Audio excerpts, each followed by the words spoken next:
か？でもなんだか雰囲気が。何か困ったことでもあったのか？聞いてみようぜ。それを鑑賞する目によって決まりますのよ。やはりダメだったか。そうなの。フォンテーヌ邸を探し回ったんだけど、リネットは数日外で走り回ることになるって言った瞬間、耳をペタンと伏せちゃった。フレミネは知らない人が多そうだと思ったのか、ヘルメットで顔を隠しちゃったよ。チオリやシャルロットはどうだ？彼女たちになら任せられると思う。聞いてみたんだけど、二人とも最近忙しくて時間がないんだって。うちのメンバーたちには数日ゆっくり休んでって言ったばかりだから、みんなに声をかけるのも気が引けて。困ったな。よう、ナビア、クロリンで。あら、相棒とパイモン、ヤッナビア。ホー。あ、もしかして。ああ、チャンスだ。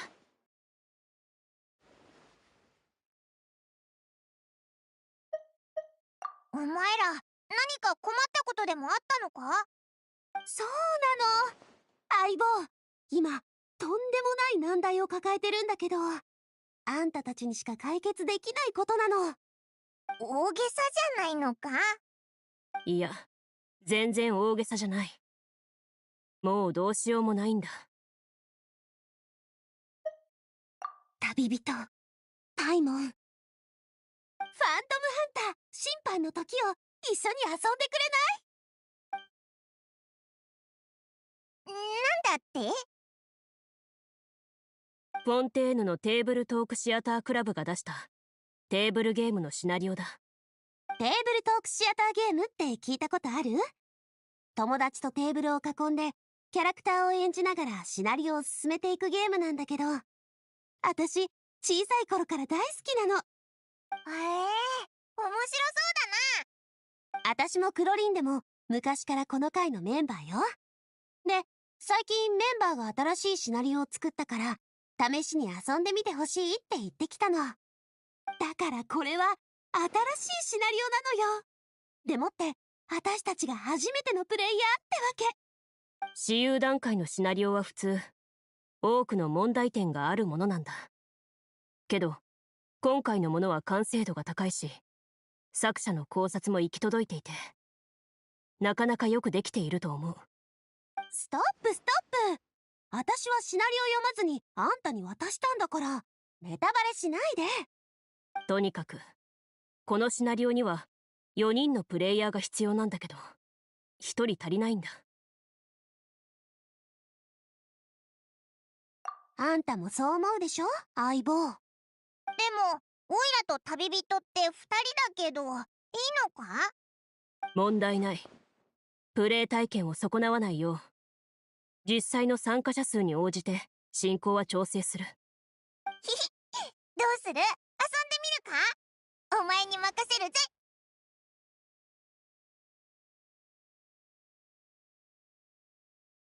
よかった。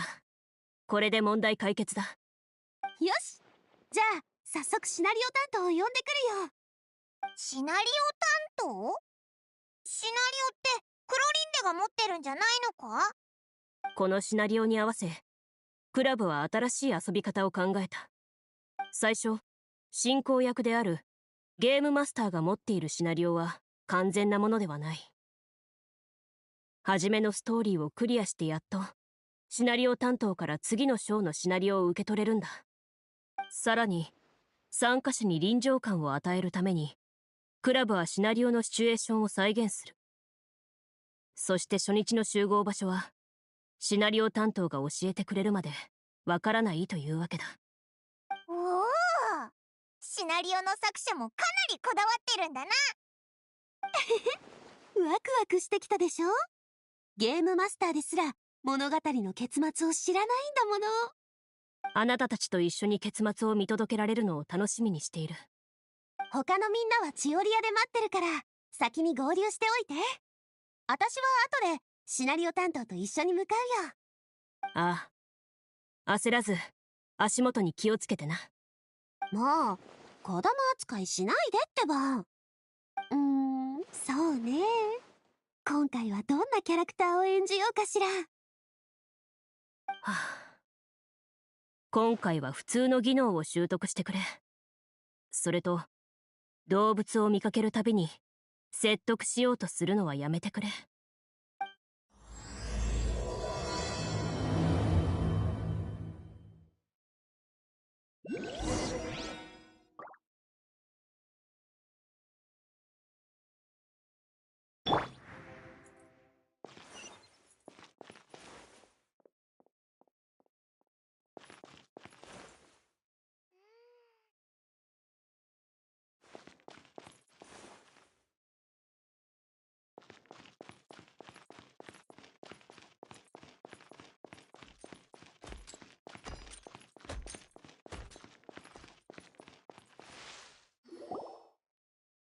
待たせたな。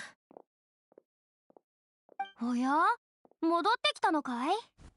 あれ、旅人にパイモン？驚いたよ。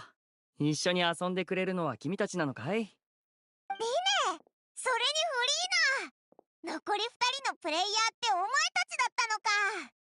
お前たちもテーブルトークシアタークラブのメンバーなのか？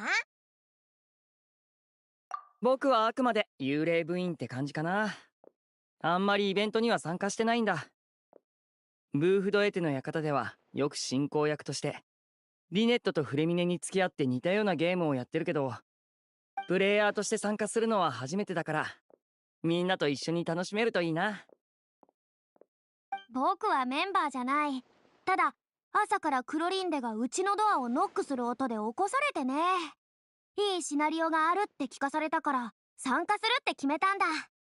興味がおありなら紹介しましょう。入会費用が4割引きになりますよ。それは今回のシナリオのクオリティを見てから考えるよ。楽しかったら入らせてもらうね。クロリンではよくテーブルトークシアターをやってるのか？クロリンデさんはクラブ屈指のベテランゲームマスターなんだよ。ああ、まだ上下関係があった頃から噂には聞いてたよ。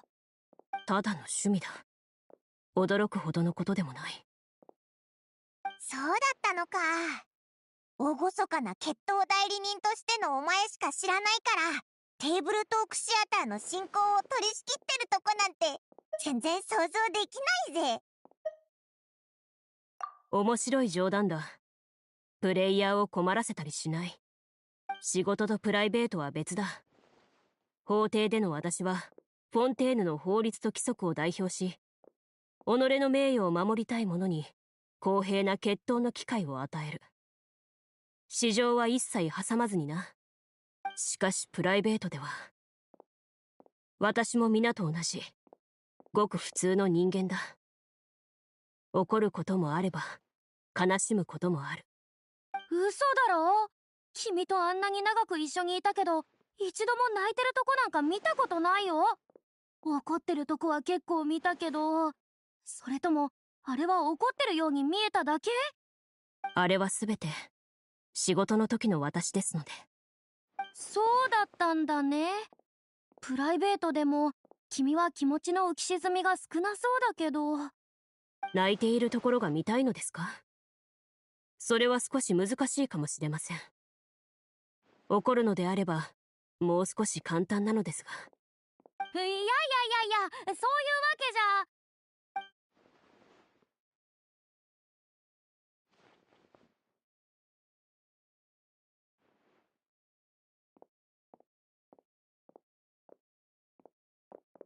みんなただいま。紹介するね。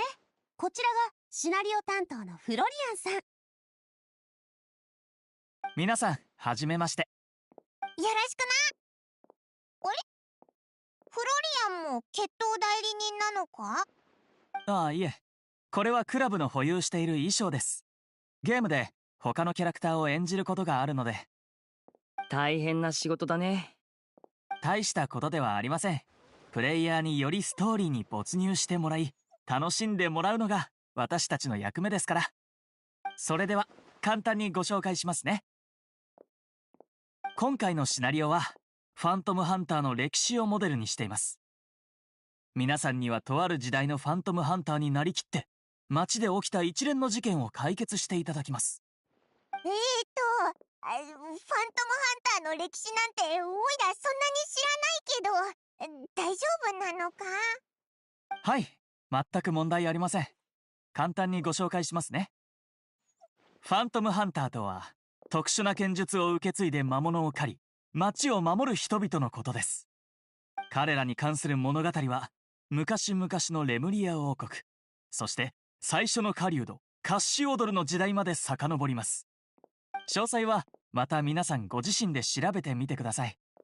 ああ、私もやりながら詳しく説明しよう。さて勇敢なハンターたちよ、未知なる冒険の旅に出る準備はできていますか？おお、一気にそれっぽくなってきたな。いいでしょう。あなた方の決意に満ちた眼差しは確かなもののようです。それではこちらへ。さあ、旅を始めてください。ストーリーの流れに合わせて特定のシーンに向かうというわけかい？斬新なアイデアだね。それで手紙の内容は？第一段階のシーンの具体的な場所と会場の使用許可書ですね。用意周到だ。皆忘れ物がないよう持ち物を確認してくれ。準備ができたら一緒に指定の場所へ向かおう。よーし、ファントムハンター招待出発。しおり屋へようこそ。オーダーメイドの予約を受けたまま。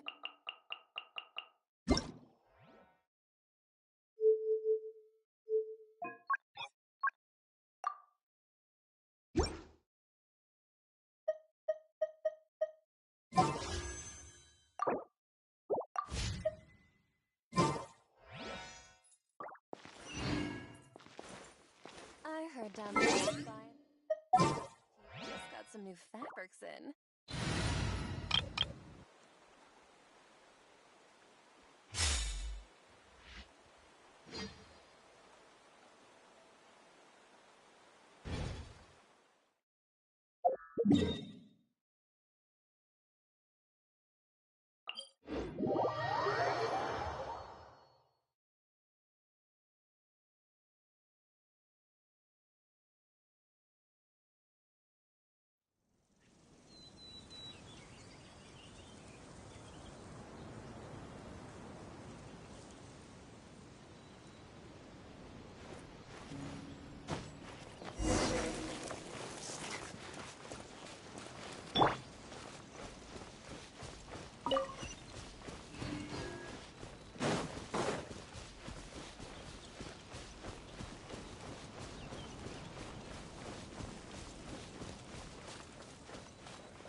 Someone needs assistance.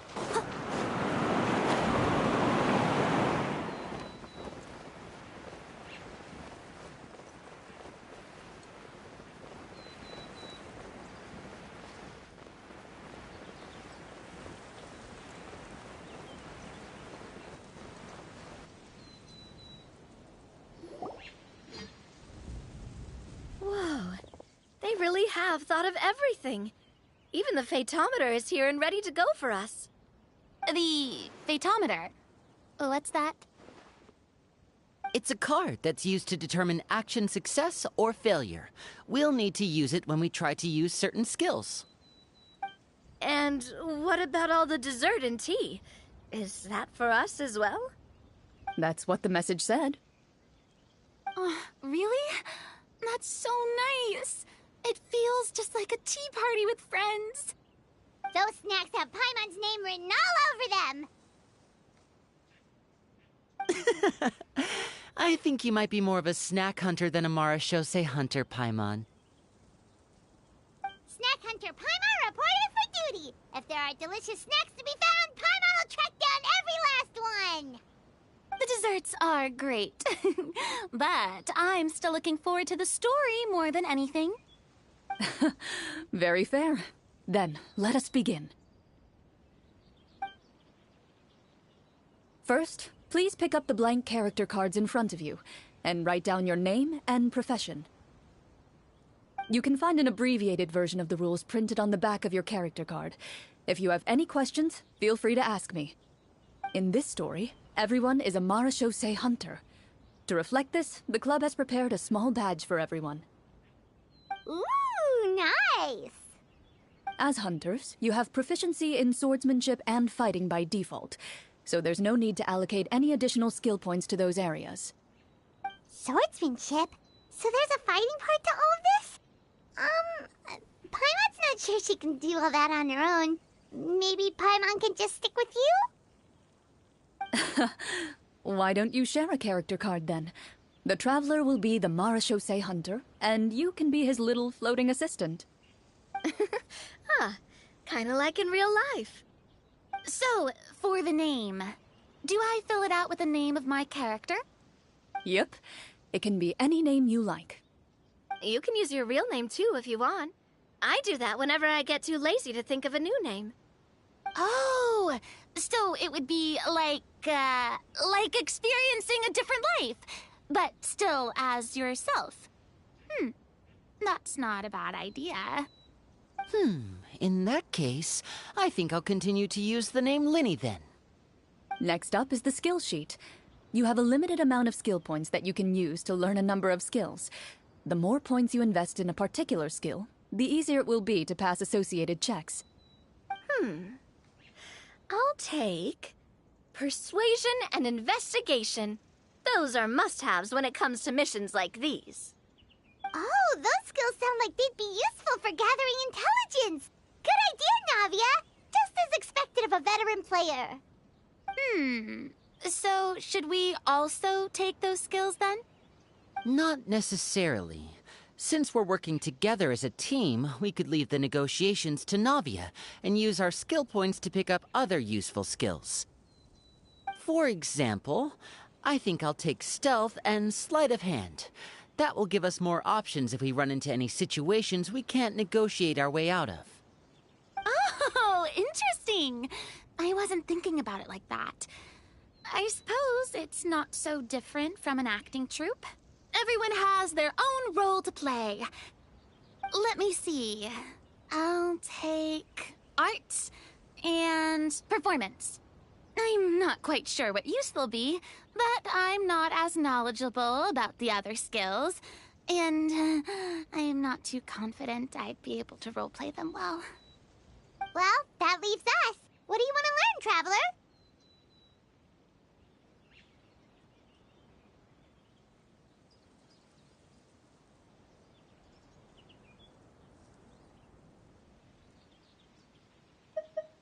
Oh, something that'll help you get a read on other people's thoughts. Sounds useful.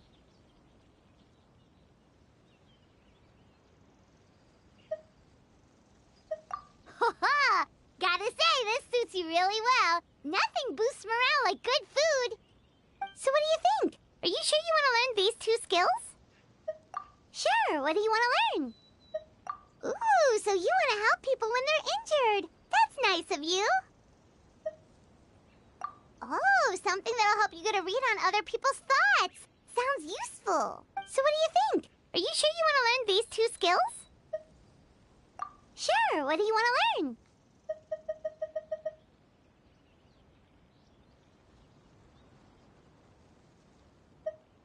Oh, something that'll help you get a read on other people's thoughts. Sounds useful.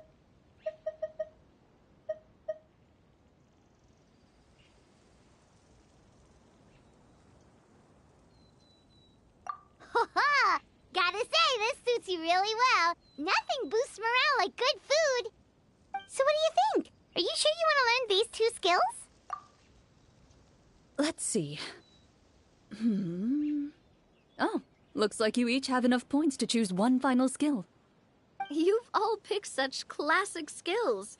It's fine to go a little bit out of the box, you know. Why do I get the feeling she's getting ready to cause trouble? For example, this one here. Summon. Doesn't it sound super mysterious and cool? Oh, Oh, I saw that one just now as well. The description says, this skill can be used under certain circumstances to summon characters or creatures that fit the script's world-building rules. The script's world-building rules, huh? But how are we supposed to know what a Marashose hunter can summon? Oh, that's not for us to worry about, my friend. Just learn the skills that interest you, and the GM will take care of the rest. Alright, you've convinced Paimon. Let's learn summon then. Paimon can't wait to see what kind of thing shows up. Well, now that everyone's more or less finished creating their characters, we can begin. Since 2 of our players are doing this for the first time, though, let me ask. Would you like to play on easy mode or authentic mode? What's the difference between the two? Well, in role-playing games, the story sometimes changes based on the decisions of the players and the results of the fatometer. For example, if you fail a check, that means you cannot use the target skill in that scenario. A critical failure may even result in further negative consequences. If you choose to play in authentic mode, every time you elect to use a skill, you'll need to use the fatometer to see whether you succeed or fail, and face any consequences that may follow. If you choose easy mode instead, every check will be successful by default, and you won't have to worry about luck playing a factor.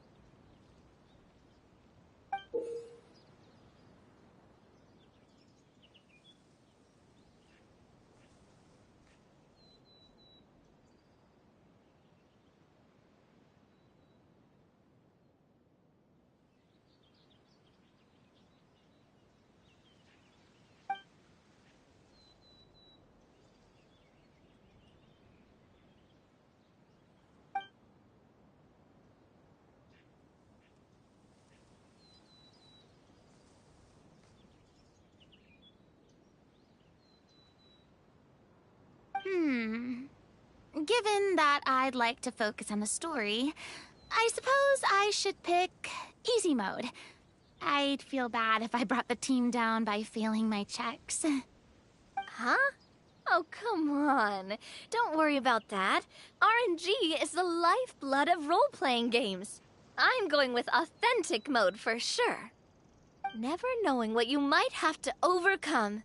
Ugh, doesn't that sound exciting? I'd rather be mentally prepared for what might happen. All right, then I'll mark down Farina for easy mode. All her checks will be successful by default. As usual, Navia and Linny will play on authentic mode. What about you, dear partner? How would you like to play?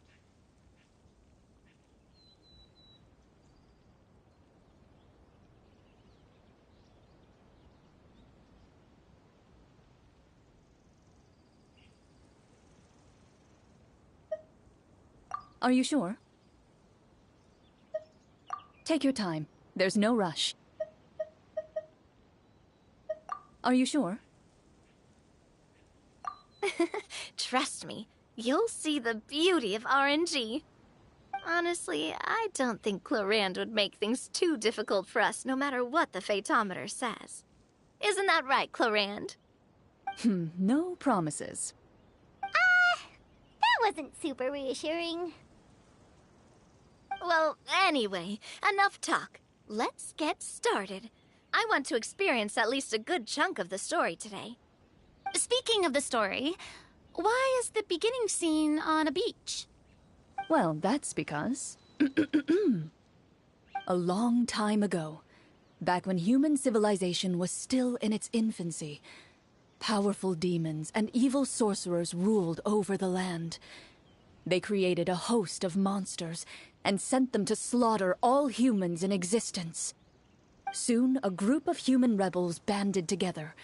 With their swords raised, they swore to brave the darkness, and in doing so, subdue each and every monster that sought their destruction. They became known as the Marashose Hunters.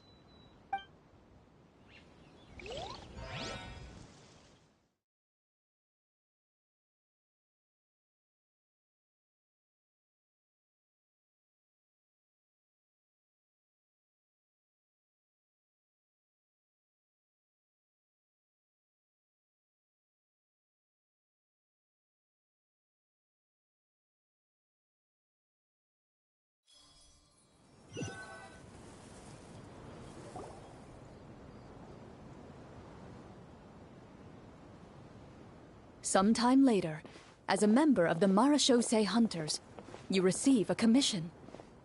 Following the address provided on the message, you take a boat and arrive at this strange city. As you inhale, you can taste the slightly salty air of the docks as you begin to survey your surroundings. There aren't many people in the vicinity, but you do take note of a few others who, like you, seem to be sizing up this place.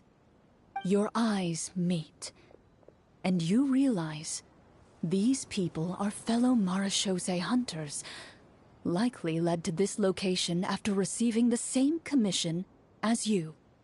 You're all Marechaussee hunters too, right? Allow me to introduce myself. The name's Navia, monster hunter by trade and helpful neighborhood businesswoman on the side. What say you to traveling together? We can help each other out on the road. Okay, count me in. My name is Linny. I've been wandering since I was little and picked up a few less than legal tricks along the way. I was adopted by a Marechaussee hunter and later chose to follow in his footsteps. Is this where you introduce your character to everyone? It sounds like they've done this dozens of times. My name is Farina, and, I grew up in a noble family. I always had a strong interest in performance and the arts. Even though I'm a Marechaussee hunter, what I really want is to be a performing artiste. Hey, that's really cool. You can do it, Farina. That's exactly how it's done. Paimon is Paimon, a good friend and companion to this Marechaussee hunter right here. I've been studying the culinary arts since I was a child. I hope my delicious food can help boost people's spirits. That's wonderful. I'll be looking forward to your cooking during our adventures together. Well, if we're all here for the same commission, why don't we take some time to confirm what we need to do? You open your envelopes at the same time. The message reads, "To the honorable and trustworthy Marechaussee hunters, our kingdom is currently facing a grave crisis. The lands outside the capital have been overtaken by monsters, and our people are being led astray by forces of wickedness. We beseech you, please help us resolve this crisis and return peace and stability to our home." Huh. The layout of this city looks super familiar. It kinda reminds Paimon of Mondstadt! The scriptwriter must have used a real-world city as a reference when coming up with the map. As experienced hunters, the layout of the city reminds you of places once traveled. You recall the sight of tree-lined streets and the gentle tranquility of days gone by. Yet, as you regard the city in front of you, it appears to be little more than an empty shell. Its hollow gates are open to you, beckoning you to come forth and bring salvation back to the town. I carefully read every line of the letter and turn my attention to the signatures at the bottom. Who issued this commission to us? You see a long string of unfamiliar names. It would seem that many of the residents of the city issued this commission together. They sensed that things were not right within the kingdom and sent a distress signal to the outside world. In that case, why don't we take a walk around the city and see if we can learn anything from the local residents? Oh, good idea. We might be able to get some leads on the monsters and bad guys we're after.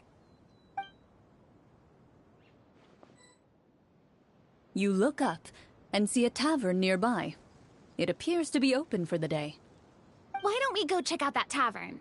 If the novels I've read are anything to go by, taverns are usually full of information.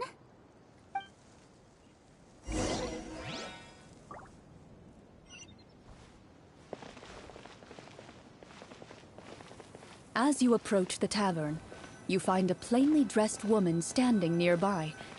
She appears to be rather troubled about something.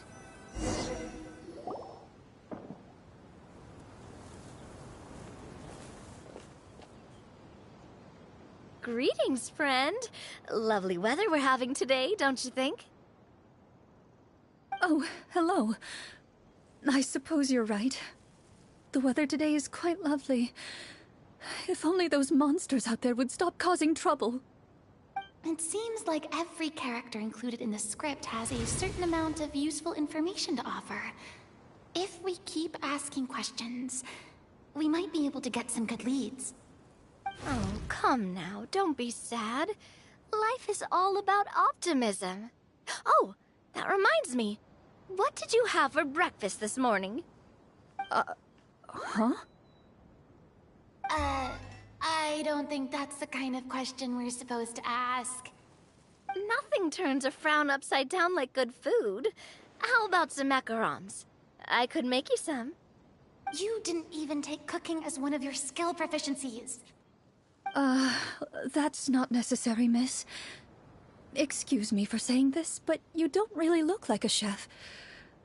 Besides, I'm not really a fan of sweets. So you're someone who barely smiles and doesn't like sweets. You're really starting to remind me of this one friend of mine. Hey! Did she just... me? Clorian must have broke character for a second. This isn't getting us anywhere. Traveler, maybe you can think of something.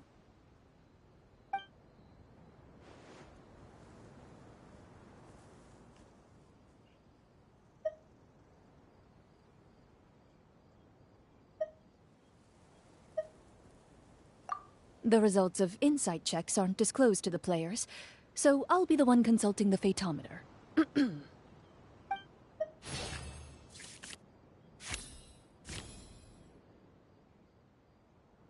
You recall all the lessons you've learned in your time and begin to carefully observe the woman's mannerisms.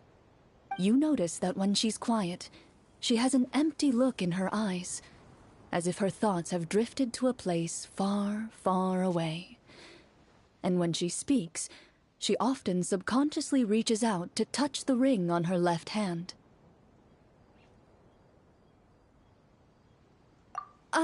So you noticed.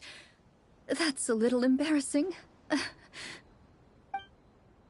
A horde of monsters suddenly appeared near the capital recently, so all the guards were dispatched to fight them.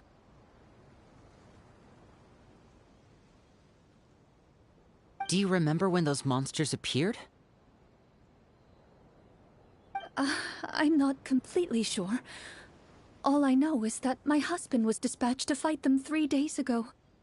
Do you know where he was sent?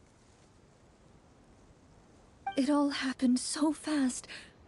When we said our goodbyes, he couldn't even tell me where they were sending him. You have our thanks, friend. We'll find and defeat those monsters as soon as possible.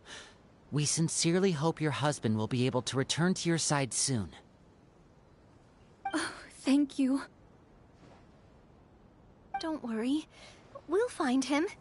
Just try to remain optimistic and wait for good news.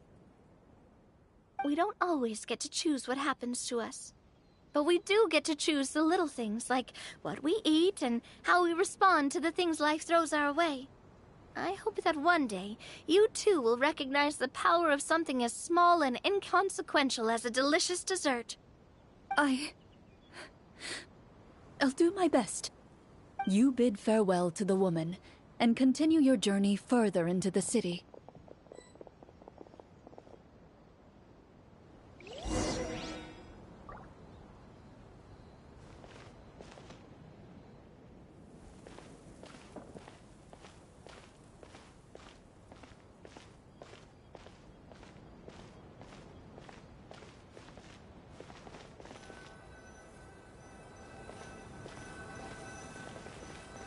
As you venture further into the city, the streets appear largely empty.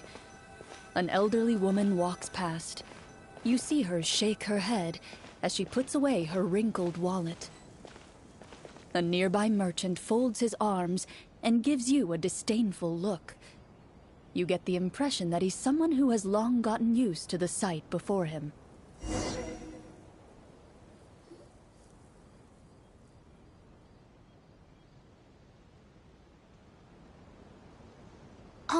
doesn't seem very friendly.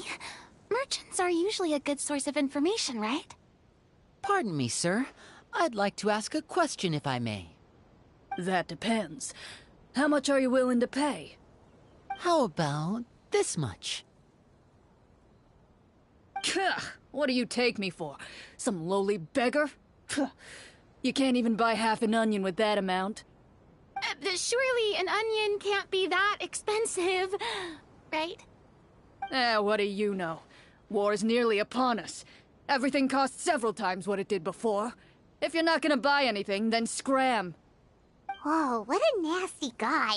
Maybe we shouldn't even bother talking to him. But he still might have information we need.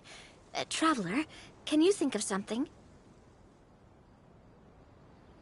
Sir, we came to this city to solve the very problem you seem to be referring to. The war you mentioned, would it happen to be against the monsters outside the city? If you happen to be well informed and know a thing or two about what's going on, we'd appreciate it if you could share that information with us. After all, the sooner this problem gets resolved, the easier it will be for you to do your business.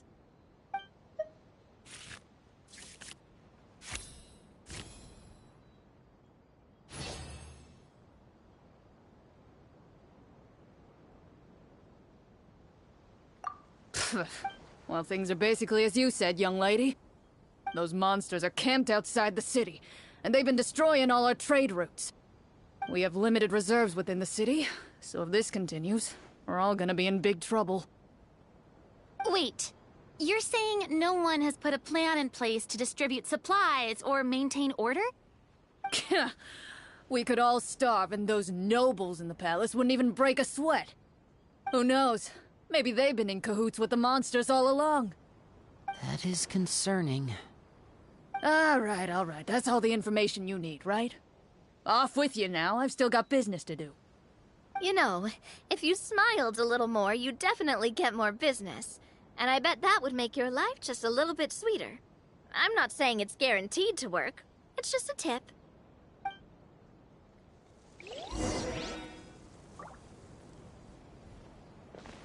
Should we try to go somewhere with more people? Oh, how about the city square? Follow me.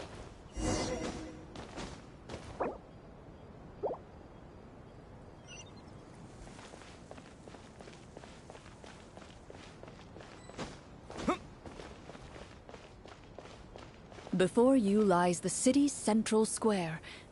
You see a man with a slightly anxious look on his face, pacing back and forth, his head hanging low. He doesn't seem to notice your approach. Still immersed in his own thoughts, he shakes his head and lets out a long sigh. This guy seems promising enough. Maybe I can get some information out of him. Hello, sir. Is there anything I can do to help you? Wait, you're... I'm... Oh, dear goodness! You're a Marechaussee hunter! You recognize us? Ah, are you one of the people who wrote the commission letter? Yes! Oh, I didn't expect you to actually come! Oh, what great news! The city is saved! What happened here? Alas, we once lived comfortable, carefree lives. This city used to be free of monsters. The first Marechaussee hunter, Casiodor, the Golden Hunter, he was the one who drove them back. However, monsters have once again surrounded the city. Perhaps the seal that kept them at bay has lost its power. Or perhaps an evil sorcerer has been meddling in our affairs. All I know for sure is that their return has stripped the city of any chance at peace. Are there not enough soldiers to drive them out? It's not a question of numbers. The guards simply have no idea how to deal with them. Most people my age have never even seen one of the monsters, much less been trained to fight against them. What's worse, many of us don't even know the history of the Marashose hunters anymore. When I was a child, though, my grandfather would tell me stories about how the Marashose hunters drove back the monsters. So, on the off chance that something might come of it, I decided to reach out to you. To be perfectly honest, I was starting to think all those stories were just tall tales.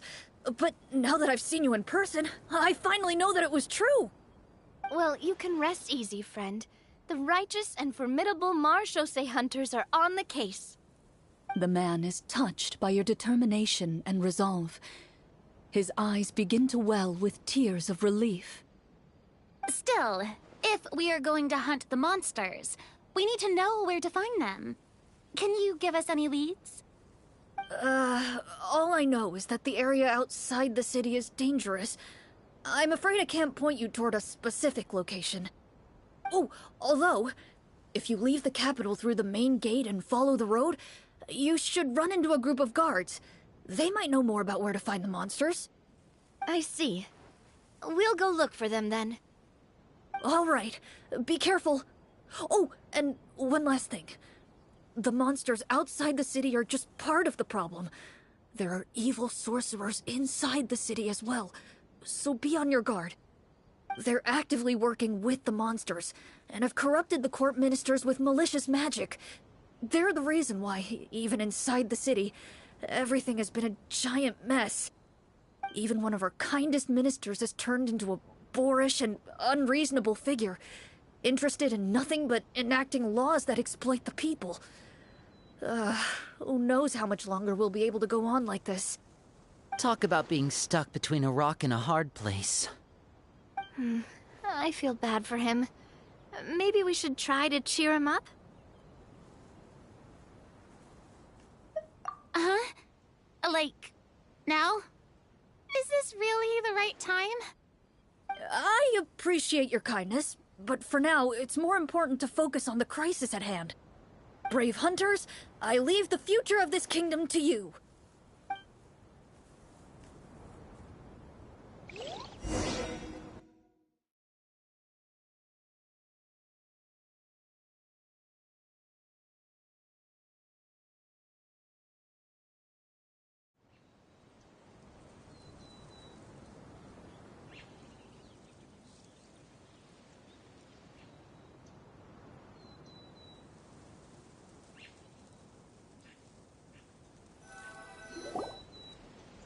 If I understood correctly, there are currently 2 problems in the kingdom that need solving, right? Exactly. We need to defeat the monsters outside the city and take down the evil sorcerer stirring up trouble from within. But which problem should we tackle first? Well, this seems like a good moment for a break. Take some time and discuss what you want to do. Let me know when you've made your decision. I really didn't expect the people in the city to keep us at arm's length like that. I totally thought the hunters would be treated like heroes. Well, Clarence said the script took cues from the real history of Fontaine, right? Maybe the real-life Marashose hunters were also treated like that. I wouldn't say it's a perfect representation of history, but there are definitely some similarities. Would you like to hear more about it? Sure. As long as it doesn't spoil anything in the script. You brought up bits and pieces of the hunter's history before, but it was all in passing. Paimon wants to know too! The hunters were super powerful, right? Were they all from a special line of supernatural beings or something? Kind of like the yokai in Inazuma? No. All Marashose hunters were ordinary mortal fighters. The only thing that set them apart were the special sword techniques passed down over the centuries. Huh? So you mean anyone could become a Marashose hunter? In theory, yes. All you would need to do is survive the rigorous training and master the swordsmanship techniques required to fight the monsters. Still, most people dropped out at the early stages, and others called it quits the minute they saw a monster in person. To become a hunter, you must be strong in both body and mind. What kind of monsters did the hunters fight exactly? Oh, and the evil sorcerer the script mentions. Did they exist in real life too? The land of Fontaine once played host to an ancient dynasty known as Remuria. After that dynasty fell, monsters began to appear, intent on obstructing humans from establishing a new social order. One of the ancient sorcerers of Remuria used his power to assemble a formidable army of golems. He sought to use that force to establish himself as king. Now wait a second. Don't tell me that guy was the inspiration for the evil sorcerer in the script. We still haven't found any in-game information on him yet. So, why don't you talk about someone else for now? Well, I wasn't planning on going into anything you might be able to find out in the game. But if you want me to talk about something else, then... how about Casiodor, the Golden Hunter? Or Egeria, the ex-Hydroarchon? Wait, but those people are all from a super long time ago. Where did you learn all this, Cloran? From my master. Huh. By master, you mean Miss Petronia? Someone you know? Absolutely. Miss Petronia and my father were good friends. Back in the day, she would often bring Clorand over to play, but then... Let's not get off topic. Anyway, back to what I was saying. Responding to Egeria's call, a number of warriors followed Casiodor into battle against the monsters. This group of warriors, under Casiodor's leadership, became known as the Marechaussee Hunters. Yet, as Fontaine entered an era of peace, their work gradually became obsolete. The Marechaussee Phantom, originally an association made up of hunters, eventually came to be predominantly comprised of Melusines. Ah, I see. That explains why most of the people in the script have forgotten the hunters or think of them as nothing more than a legend. Is that really a bad thing, though? It can get tough always being the one shouldering everyone's expectations. Depends on who you ask, I suppose. If the name of the organization no longer commands respect, investigative work is bound to suffer. Speaking of investigations, which problem should we tackle first? Monsters or evil sorcerer? I vote monsters. That's the main duty of the hunters, right? We can come back to the sorcerer later. Well said, Miss Farina. Plus, if the sorcerers really are the masterminds behind this whole thing, defeating the monsters could give us some clues on their intentions as well. What about you, partner? What do you think?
It's decided then. All right. After some discussion, you decide to turn around and head out of the city.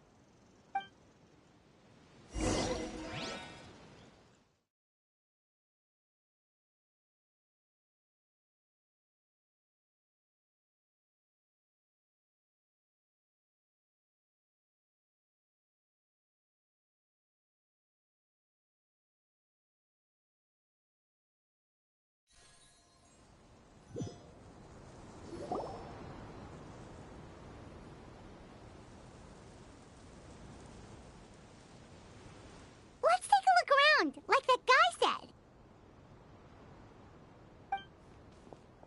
You there! Outsiders, halt! Who's there? An armored man approaches you. He has a tall, muscular build and a determined expression in his eyes. Just one look, and you can tell he's fought in his fair share of battles. Although he's trying his best to conceal his current state, his uneven gait and the sweat dripping down his forehead make it obvious that he's been wounded and is in serious pain. I'm the captain of the guard. I saw you sneaking around the city earlier, so I'll only ask this once. State your purpose, or it's off to the dungeons for the lot of you. Wow, it's been a while since someone's been this suspicious of us. I said talk, not whisper between yourselves. Have you ever heard of the Marchese Hunters? Marachose hunters? Ha! That fairy tale, you mean? What, you expect me to believe you're one of them?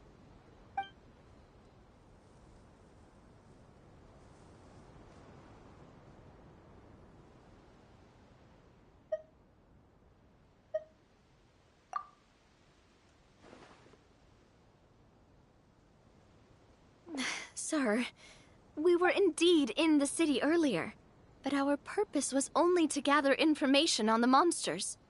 We're here to help the city and all the people within it. Your guards are still fighting the monsters as we speak. They could be seriously wounded and in grave need of support. You need all the help you can get.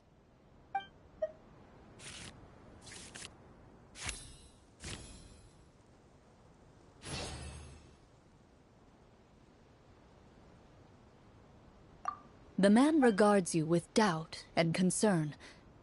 After a period of inner struggle, he lets out a long sigh and informs you of the locations where the monsters have appeared. Those monsters aren't easy to deal with, but if you insist on going, I won't stop you either. I just hope all the guards will be able to come back to their families alive. I wish you the best of luck.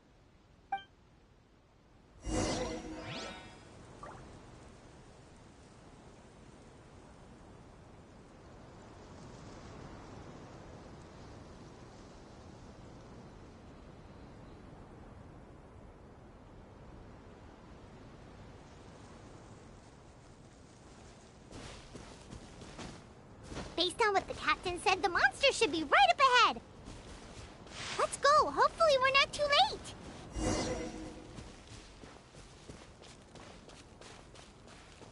As you approach the battlefield, you see numerous people lying by the side of the road. They appear to be dressed like guards. Their faces are filled with desperation and terror. Some are screaming and cursing in vain, as if still trying to banish the monstrosities they saw from their minds.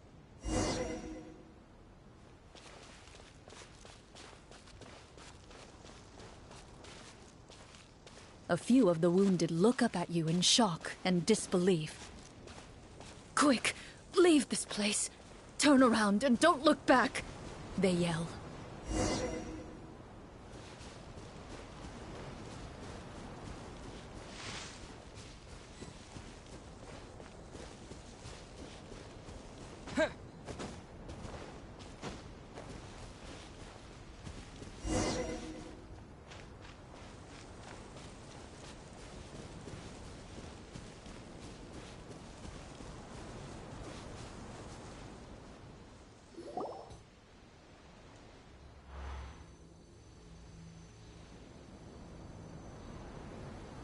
This is the place he mentioned, right?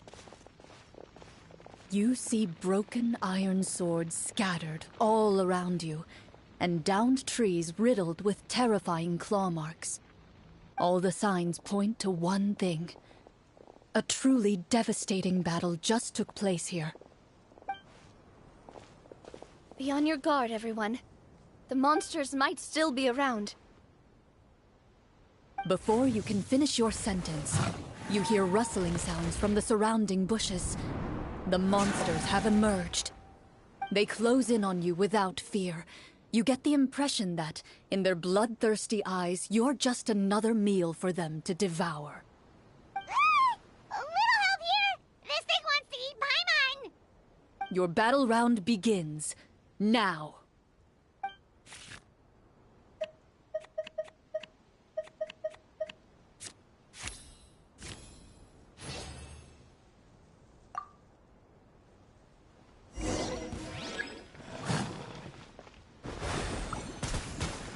Go! Yeah! Time to shine!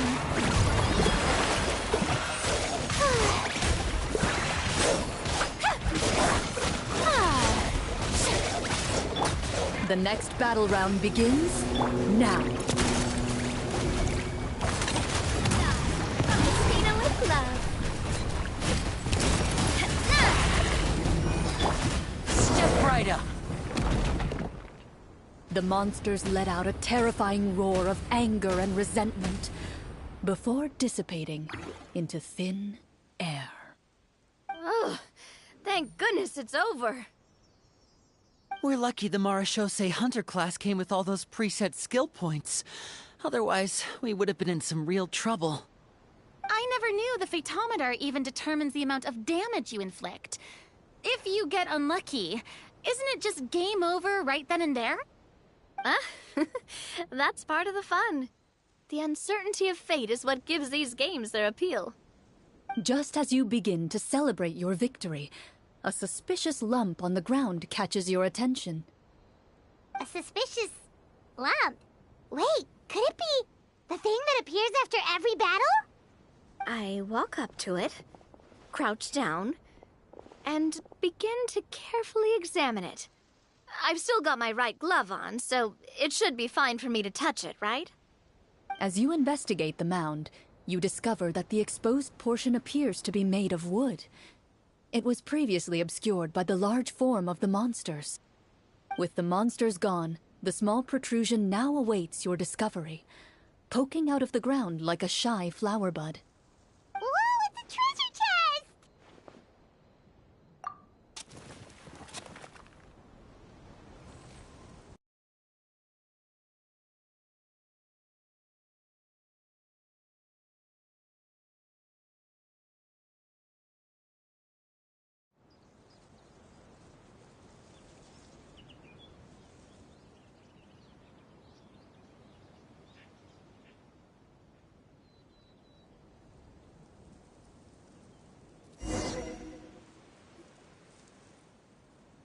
With everyone's help, you successfully excavate the wooden chest from the ground. Even without opening it, you can tell from the mora and jewels scattered around the chest that it must contain quite the fortune. Makes sense. We worked hard for this. Let's open it and we can share what's inside! I can understand your excitement, Paimon, but think about it. Doesn't it seem like there are people out there who need this treasure more than us? Yeah. Think about all the people suffering in the capital. Or all those guards who got hurt fighting the monsters. Wouldn't it be better if we gave the treasure to them?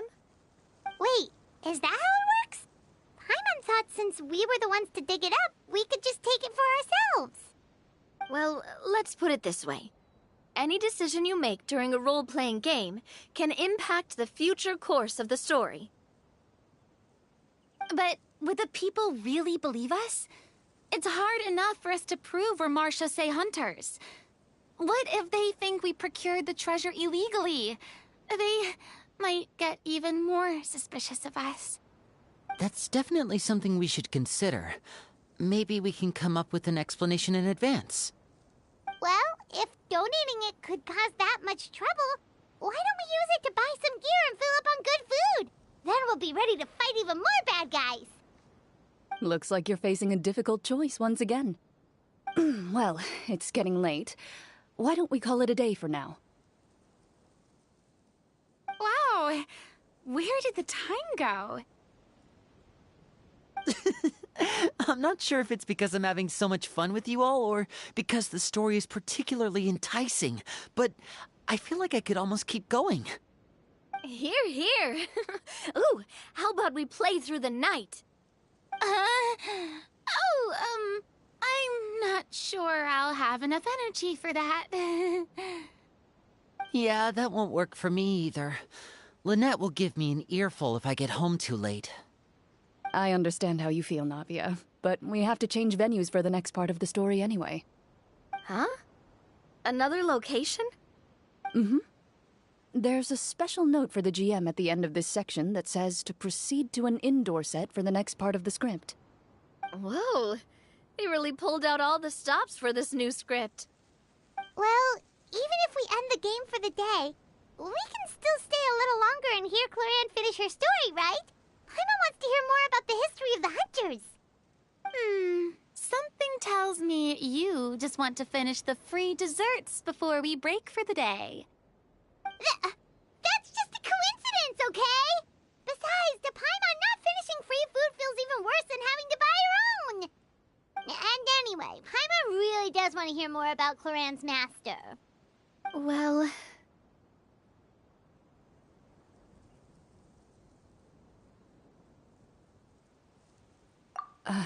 It's nothing. I appreciate the concern, but it's all in the past. It won't do any harm to share these things now.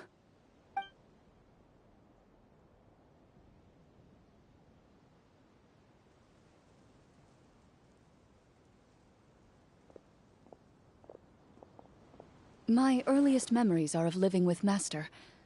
According to her, she saved me from certain people of ill repute. My birth parents had left me behind some time before that. What a heavy beginning for a life story. Master was a fascinating individual, if inexperienced in the ways of raising children. My first ever toy was a short sword, although I suppose it wasn't so much a toy as something Master removed from her waist and handed to a noisy child in need of distraction. Oh, wait, so she handed an actual sword to a child? Isn't that dangerous? Did you hurt yourself? Of course I did. I cut my palm and bled quite a lot. But Master was not concerned. She just stood there and casually lectured me about it. See, that's what you get for not holding the sword properly, she told me. She then crouched down next to me and said, "Give me your hand. I'll teach you to bandage this wound. After that, it's time to learn how to truly hold a blade." Excuse me for asking this, Clorand, but how old were you exactly when all this happened? Probably around, 3, give or take. 3? Isn't that when most kids are still struggling to hold a fork? As I said, Master was rather inexperienced in the ways of raising children. She believed trial and error was the best way to teach a child what they're capable of. I'm not so sure this is a question of experience. I didn't see anything wrong with her ways at the time. And anyway, children don't get to choose how they're raised. Oh, she did bring me back a pet from Liyue once. It was a Geovishap hatchling. A Geovishap hatchling? For a pet? That seems even more dangerous. What she said was this: make sure to get along, you two. If you really can't agree on something, just settle it with a fight. Whoever loses is the real pet. And how old were you when this happened? 5. Well, did you win? No, I lost. So, you're saying you actually became the Geovishap's pet? Yes, but only for a week. By the end of that week, I defeated it in combat, and we've shared a cordial relationship ever since. That really doesn't sound like the kind of childhood someone should have. Later on, I gradually understood that Master most likely didn't know any other way to raise a child. She was a marechaussee hunter, but I never heard her bring up her own parents. Thanks to her, I learned how to navigate the forest by the age of 6, and could hunt monsters in the wild by myself the year after that. Even though the training she subjected me to was strict, she always made sure to take me traveling when she had the time. We met many of her friends during those days. That was also how I met Mr. Callis and his family. I still remember the first time we met. You were too scared to join our picnic and hid behind Ms. Petronia the whole time. I still hadn't really met many children my age at that time, so I didn't know how to interact with others. After that, though, you started coming over a lot. You loved challenging people to shooting competitions, remember? I don't think many members of the Spina ever beat you in one of those. I had a lot of fun during those days. I enjoyed them too. Oh, do you remember that one time we went exploring around the Spina together? We overheard Papa call your master Fontaine's Protector of Justice. We tried to pretend like we never heard anything, but you nearly let it slip that one time.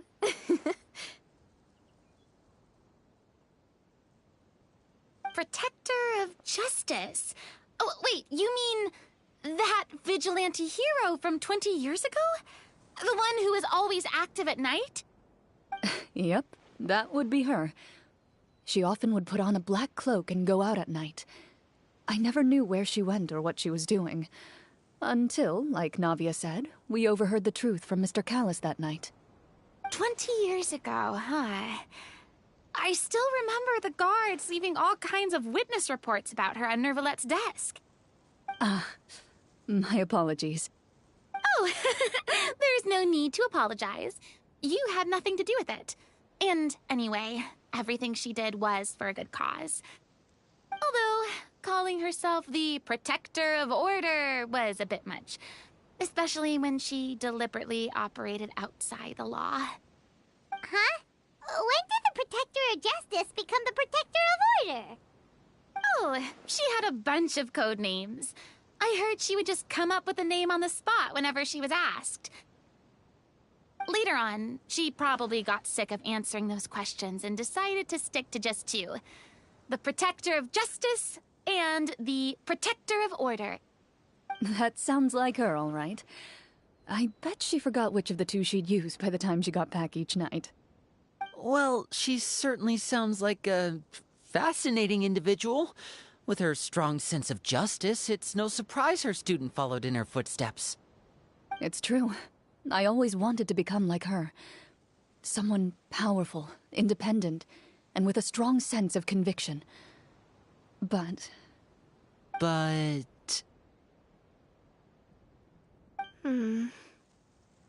She suddenly disappeared the night I turned 10 years old. Disappeared? What happened? I have no idea. She didn't even leave a note. I was never able to find out where she went. That night, I was celebrating my birthday at Navia's house. But Master never came to pick me up. When I returned home on my own, it was to an empty house. When she still didn't appear after a few days, I went to Mr. Callis's house to ask about her whereabouts. But he only shook his head. Papa probably didn't know either. I know he sent a few people to investigate the matter in secret, but they never found any credible leads. Don't worry, I understand.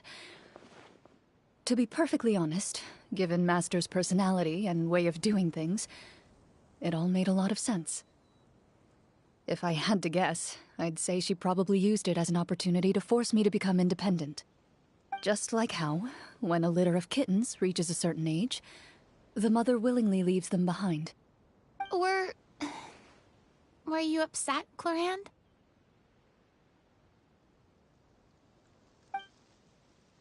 I was at first, but not anymore.